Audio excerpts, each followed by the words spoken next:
এই যে বাগানটা দেখছেন, এটা আমার অনেক ভালোবাসার জায়গা। প্রতি বছর এই সময়ে লটকনের ভারে গাছগুলো নুয়ে পড়তো, হলুদ রঙের ফুলে ভরে উঠতো পুরো বাগান। কিন্তু এই বছর দেখুন, অন্যান্য বছরের তুলনায় এবার লটকনের ফলন একেবারেই কম, প্রায় নেই বললেই চলে। আমাদের আশেপাশের প্রায় প্রত্যেকটা বাগানের একই অবস্থা। ফুল যা অল্প এসেছিল তার বেশিরভাগই ঝরে গেছে। গাছের দিকে তাকালেই বোঝা যায় কেমন যেন রুক্ষ আর প্রাণহীন দেখাচ্ছে।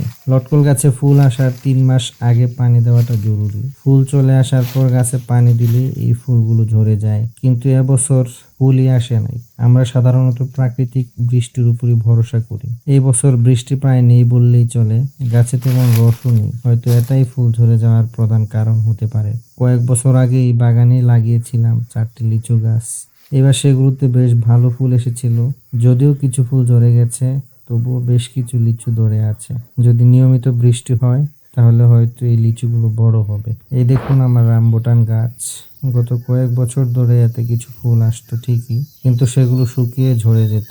এবার কিন্তু অন্যরকম, গাছে প্রচুর ফুল এসেছে এবং অনেক গুটিও দেখা যাচ্ছে। মনে হচ্ছে অবশেষে এই গাছ থেকে কিছু ফলন পাওয়া যাবে। কৃষি আসলে এমনই, কখনো হাসি কখনো আবার কান্না।